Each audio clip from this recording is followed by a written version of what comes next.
Halo, perkenalkan nama saya Yun Samosir dengan NPM S1020048 dari kelas B.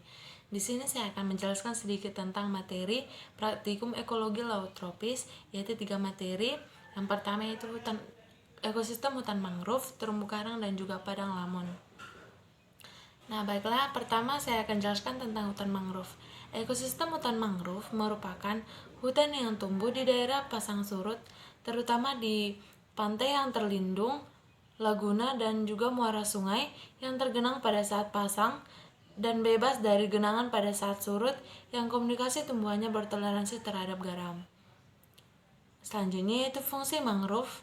Ada dua, yaitu fungsi ekonomi, yaitu penghasil kebutuhan rumah tangga, penghasil keperluan industri, dan penghasil bibit. Yang kedua yaitu fungsi ekologis, yaitu sebagai pelindung garis pantai, mencegah industri air laut, dan juga sebagai habitat berbagai jenis burung. Beberapa hewan yang hidup di hutan mangrove juga dikenal sebagai bahan habis pakai dan secara ekonomi penting seperti Terebralin palastris, Telescorpium atau Gastropoda, dan Ostraculata yaitu Bivalvia. Selanjutnya yaitu ciri-ciri hutan mangrove, yaitu 1. Terdapat tumbuhan bakau yang mendominasi kawasan hutan di mana akarnya tampak ke permukaan dengan jelas. Yang kedua, eksistensi hutan mangrove sangat dipengaruhi oleh pasang surut air laut. Dan yang ketiga yaitu tumbuh di perairan, payau, atau wilayah yang mengalami pencampuran antara air tawar dan air asin. Ekosistem hutan mangrove merupakan ekosistem peralihan antara darat dan laut yang dikenal memiliki peran dan fungsi sangat besar.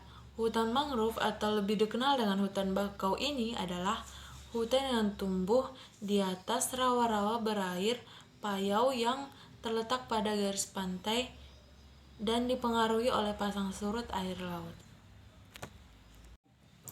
Hutan mangrove adalah kelompok jenis tumbuhan yang tumbuh di sepanjang garis pantai tropis sampai subtropis yang memiliki fungsi istimewa di suatu lingkungan yang mengandung garam dan bentuk lahan berupa pantai dengan reaksi tanah anaerob.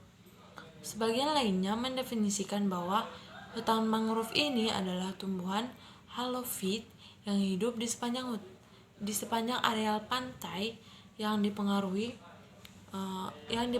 oleh pasang tertinggi sampai di daerah mendekati ketinggian rata-rata air laut yang tumbuh di daerah tropis dan subtropisnya.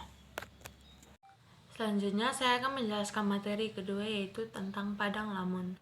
Padang lamun adalah ekosistem khas laut dangkal yang ditumbuhi oleh tumbuhan rerumputan yang telah beradaptasi terhadap air asin.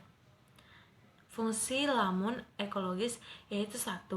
Sumber utama produktivitas primer.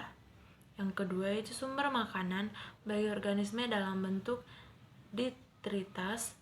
Yang ketiga yaitu penstabil dasar perairan dan sistem perakarannya yang dapat menangkap sedimen.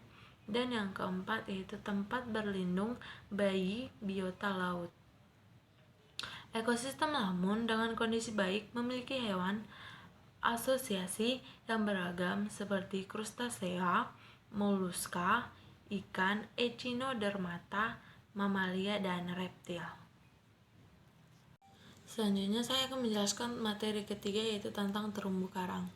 Terumbu karang adalah perkumpulan hewan karang yang bersimbiosis dengan sejenis tumbuhan alga yang disebut Zooxanthellae. Terumbu karang termasuk dalam jenis filum Cnidaria kelas Anthozoa yang memiliki tentakel. Berdasarkan bentuk dan tempat tumbuhnya, terumbu karang dikelompokkan menjadi 3 tipe umum, yaitu terumbu karang tepi, penghalang, dan cincin. Terumbu karang bermanfaat sebagai habitat dan sumber makanan bagi berbagai jenis makhluk hidup di laut. Untuk dapat tumbuh dan berkembang biak secara baik, terumbu karang membutuhkan kondisi lingkungan hidup yang optimal, yaitu pada suhu hangat di sekitar 20 derajat Celcius. Habitat terumbu karang pada umumnya hidup di pinggir pantai atau daerah yang masih terkena cahaya matahari kurang lebih 50 meter di bawah permukaan laut.